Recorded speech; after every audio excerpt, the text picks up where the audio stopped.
Bismillahirrohmanirrohim. Assalamualaikum warahmatullahi wabarakatuh.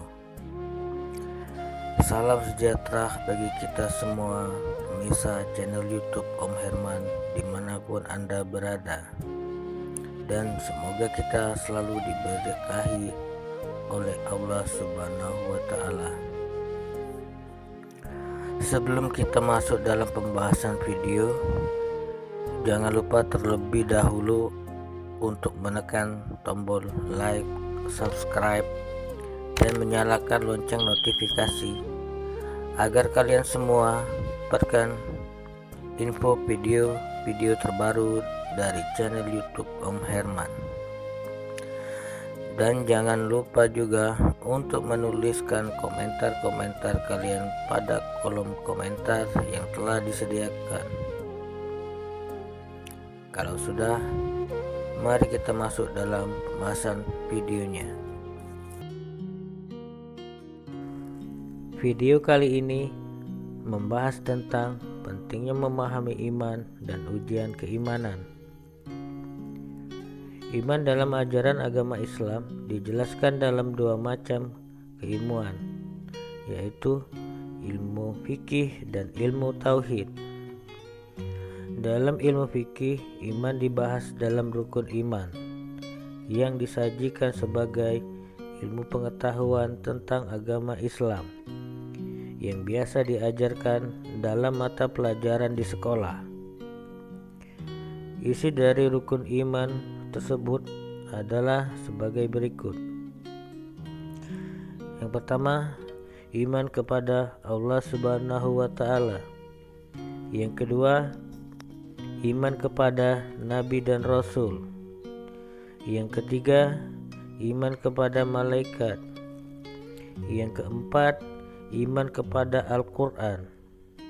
Yang kelima, iman kepada hari kiamat. Dan yang keenam, iman kepada qada dan qadar. Sebagai umat muslim, kita diwajibkan untuk percaya kepada semua yang disebutkan dalam rukun iman sebagai bentuk keimanan kita kepada Allah Subhanahu wa Ta'ala. Sedangkan dalam ilmu tauhid, yang menjadi landasan dasar dari ilmu tauhid adalah poin pertama dan poin keenam dari rukun iman, yaitu iman kepada Allah Subhanahu wa Ta'ala dan iman kepada qada dan qadar. Ilmu tauhid adalah salah satu bidang keilmuan yang terdapat dalam ajaran agama Islam, di mana ilmu tauhid membahas tentang iman, keimanan, dan ujian keimanan. Dalam ilmu tauhid, iman sejatinya adalah keyakinan yang kuat dan kokoh seorang hamba kepada Allah Subhanahu wa Ta'ala sebagai Tuhannya tanpa ada keraguan sedikit pun di dalam hatinya.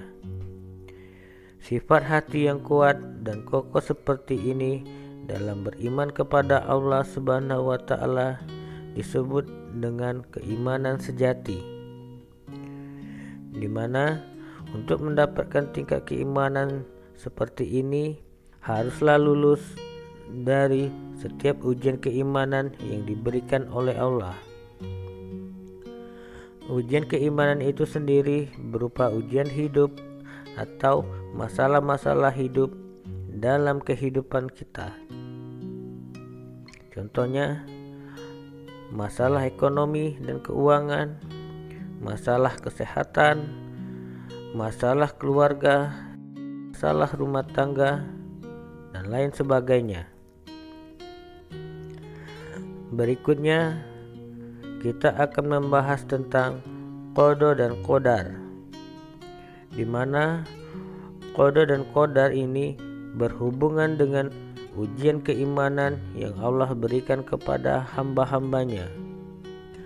Qada adalah ketetapan-ketetapan Allah kepada hambanya, baik itu tentang takdir hidup ataupun tentang bentuk-bentuk permasalahan hidup yang terdapat dalam ujian keimanan. Sedangkan qadar adalah takaran atau ukuran dari qada. Qadar dalam ujian keimanan dapat digambarkan dengan tentang berat atau ringan, lama atau sebentar, dan banyak atau sedikit. Jadi itulah penjelasan yang benar tentang qada dan qadarnya Allah Subhanahu wa taala. Sampai di sini, apakah kalian sudah paham semua? Kalau sudah, mari kita lanjut lagi pembahasan videonya. Dalam Al-Quran surat Al-Ankabut ayat kedua, Allah telah berfirman yang artinya, apakah manusia itu mengira dibiarkan saja tanpa diuji setelah mengaku beriman? Pada ayat ini Allah telah menegaskan akan menguji setiap hambanya yang menganggap dirinya telah benar-benar beriman kepadanya. Maksud telah beriman kepada Allah dari ayat ini yaitu seseorang telah merasa beriman kepada Allah karena sudah mengerjakan semua ibadah yang Allah perintahkan selama bertahun-tahun dengan baik dan benar. Dan iman itu juga sudah dirasakannya di dalam hatinya. Sudah merasa menjadi seorang hamba Allah yang soleh. Di video ini juga saya akan menjelaskan tentang tingkat-tingkat keimanan hamba Allah, di mana tingkat-tingkat keimanan hambanya Allah digolongkan menjadi 4 golongan. Yang pertama, golongan orang kafir. Orang kafir ini adalah orang yang tidak beriman dan tidak menyembah Allah Subhanahu wa taala sebagai Tuhannya dan bukan seorang muslim.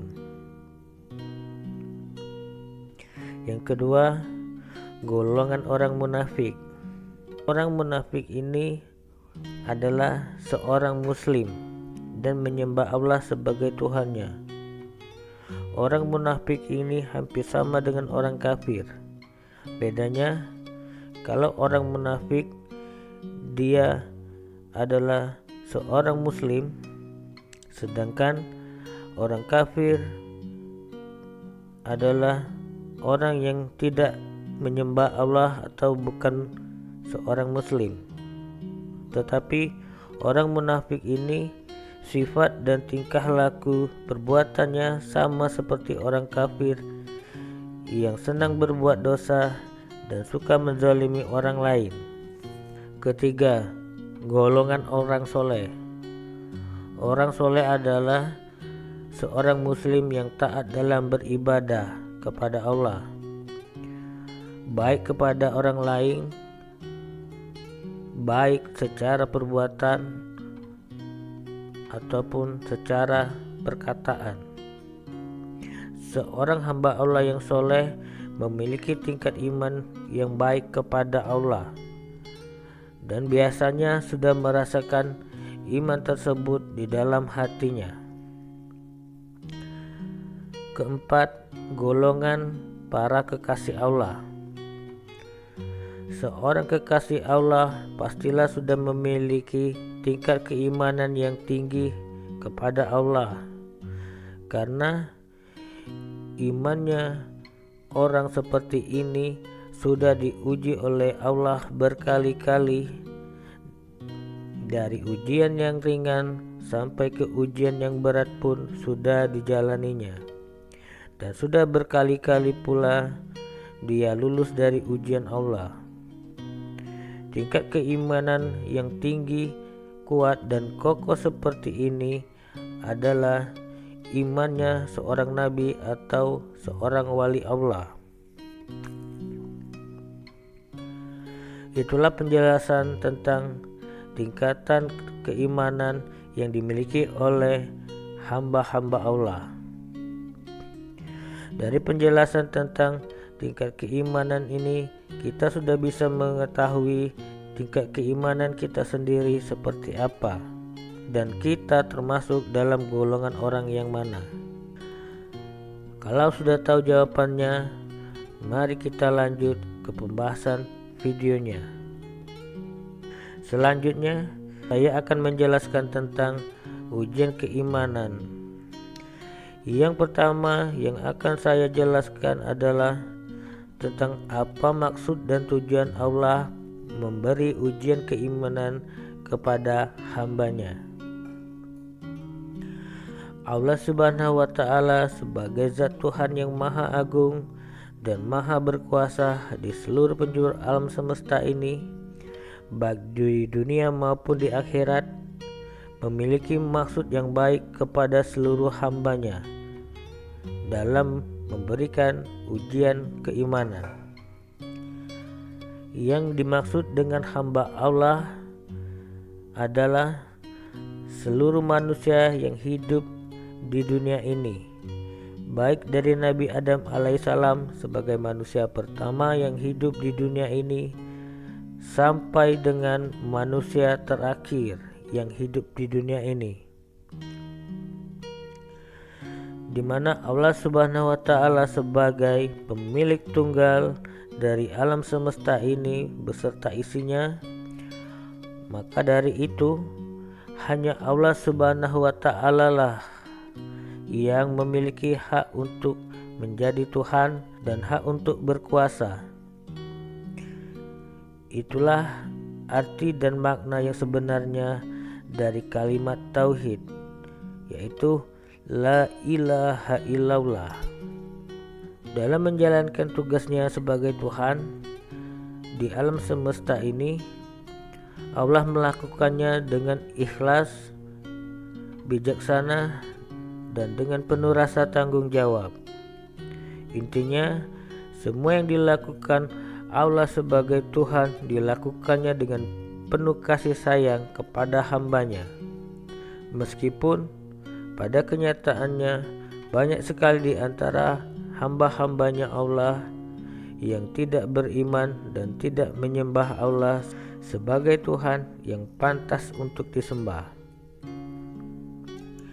Yang menyebabkan hamba-hamba Allah banyak yang tidak beriman kepada Allah adalah karena hatinya para hamba Allah sudah diselimuti oleh nafsu dunia, di mana pada hakikatnya dunia ini adalah tempat terbaik yang dijadikan Allah sebagai tempat untuk menguji keimanan seluruh hambanya. Sedangkan iman pada hakikatnya adalah perasaan cinta seorang hamba kepada Allah Subhanahu wa Ta'ala yang dirasakan oleh hatinya hamba-hamba Allah yang beriman. Dari penjelasan ini dapat kita ketahui apa maksud dan tujuan yang sebenarnya Allah Subhanahu wa Ta'ala memberikan ujian keimanan kepada seluruh hambanya.